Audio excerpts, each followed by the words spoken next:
Hey everyone, welcome back to the channel. Today we're closing the book on one of the most chaotic courtroom sagas we've ever covered, the Grayson Bay vs. Judge Perkins showdown. What started as a legal circus quickly turned into a lesson in patience, pride, and the power of the bench. Last time we checked in, Grayson had been found guilty on nearly all counts, and a full jury trial was scheduled for the very next day. But just when everyone thought the drama was about to peak, the script flipped. The prosecutor made a surprising move, dropping the last two charges entirely. That twist set the stage for one final scene. Judge Perkins stepping forward with firm authority to deliver a powerful reminder about what real accountability looks like. This wasn't just a sentencing, it was a statement, so buckle up, because what you're about to see is where arrogance collides with the reality of justice. And in this courtroom, justice doesn't flinch, doesn't fold, and definitely doesn't blink. Tyrone Grayson, case number SP14643761, SP14640991, SP14639001, counts 1, 2, and 3. State your name for the record. Grayson Bay. I'm sorry. Thank you. State your name for the record. Grayson Bay. All right. This is today is the date and time set for a jury trial. Ms. Snyder, can you put your appearance on the record, please? Listen closely, self-proclaimed legal experts. This is what true accountability looks like in action. When you're in the wrong, the answer isn't to argue with fantasy laws or quote random lines from the internet. It's to accept reality, take responsibility, and learn from it. That's how genuine adults face their mistakes, by confronting them, not by hiding behind made-up interpretations of the Constitution or imaginary loopholes. The courtroom isn't a stage for slogans. It's a place for truth, evidence, and consequences.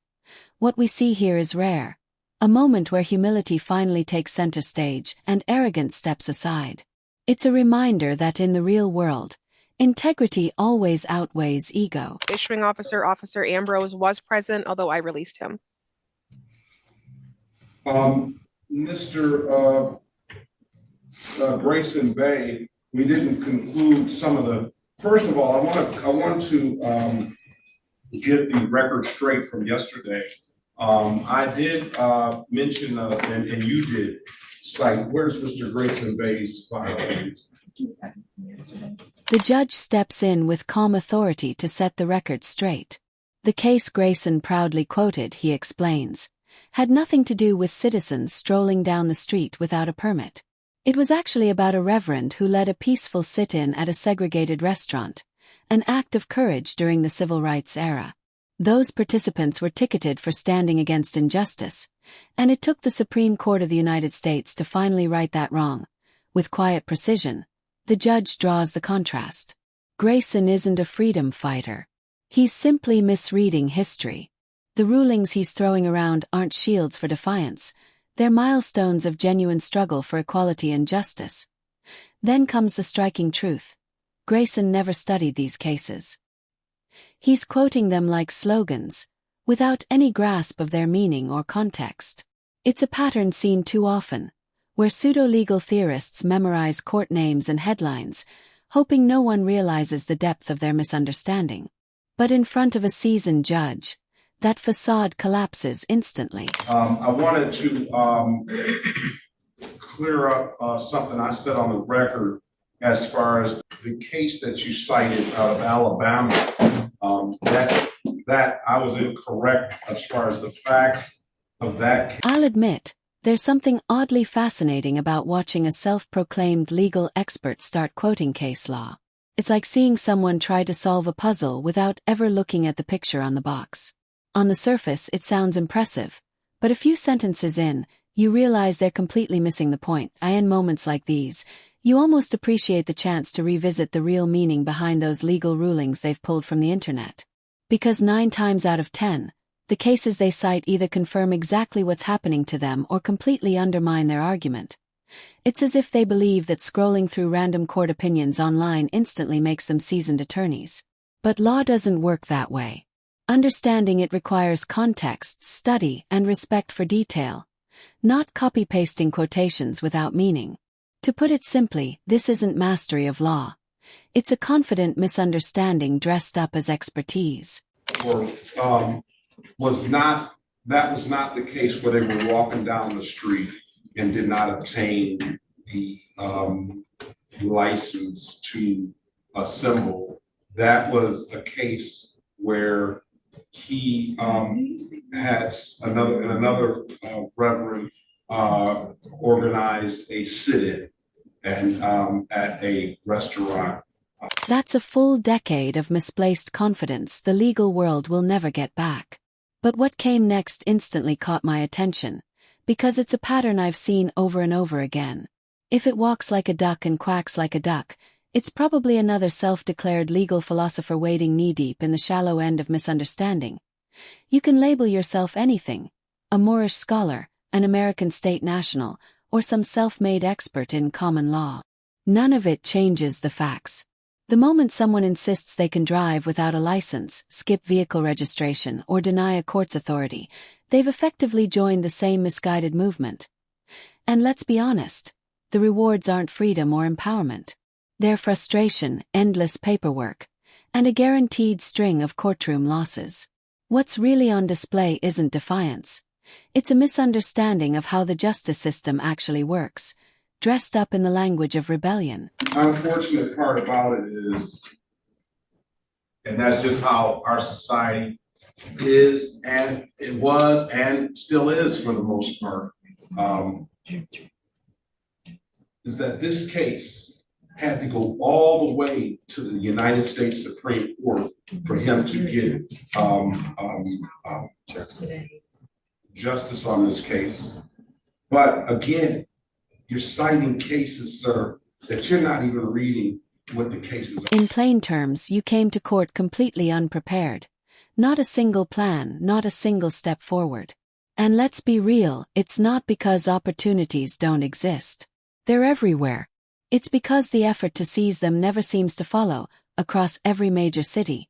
Now hiring signs practically decorate the streets. But for some reason, you've convinced yourself that steady work is a myth. Something that happens to other people, not you. The truth is much simpler than that. You don't need a stroke of luck or a miracle. You need drive, the determination to stand up, show up, and keep going.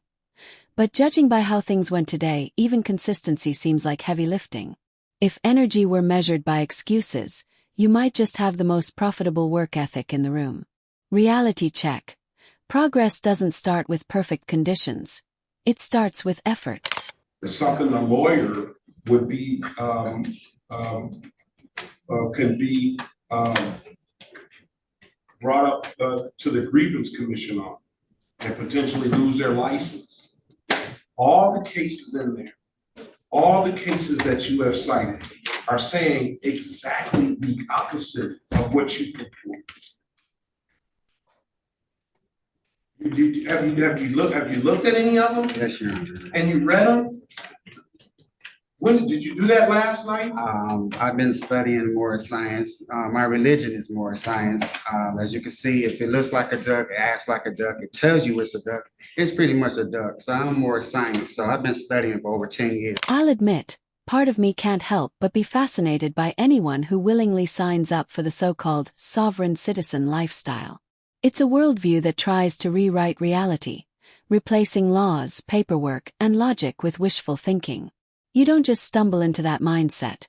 It takes a full commitment to misunderstanding how the system works. It's like joining an exclusive club where every member believes they've found a secret legal shortcut, only to realize, too late, that it leads straight back to square one. They claim to have outsmarted the government, yet somehow end up proving the opposite in every courtroom they enter. If self-deception were an academic field, these folks would hold honorary degrees in it, framed and proudly displayed beside every judgment they've lost. It's not brilliance. It's a masterclass in misplaced confidence. Your Honor, I just want to remain mute to the fact and acknowledge that my mother is here, the matriarch of my family. And so I just want to remain mute to this case in this matter. And the floor is yours. This is your courtroom. No disrespect. My mother is here. No. Ma'am, can you stand up and state your name, please? My name is Mary Grayson Hall. Good morning, Ms. Grayson Hall.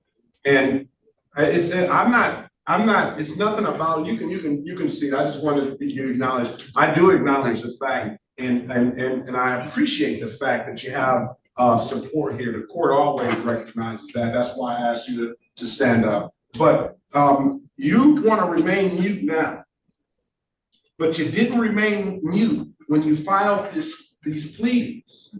This is how you speak to the court, exactly the way you did. Now, maybe the form is not exactly the way the court kind of or the rules have to fly, but I understand you're in pro per and you might not know all of those rules. But when you start filing these documentations, you're speaking to the court and you're representing that this is the current state of the law as this is the current state of the law, and this stuff applies to your case, and I should be reading this stuff and be able to interpret what you're saying about your case through these cases. And when I read these cases, it says exactly the ones that I've read, and I've seen these cases filed before, it says exactly the opposite of what you're trying to say. Because what I understand you're trying to say is that you're trying to say that you don't need a valid driver's license to drive on the roads, you don't need proper registration on your vehicle, and you don't need proper insurance. And you're even going as far as saying that the police officers, and correct me if I'm wrong, that the police officers do not even have the authority to pull you over. Is that correct? Again, Your Honor, I remain mute to the. I'll be honest. There's something deeply satisfying about poetic justice in action. With just one simple question, everything this man claimed to believe in unraveled beneath him. In that instant, his entire argument caved under the weight of its own contradiction. By asking that question, he didn't just stumble. He confirmed exactly what he'd spent years denying.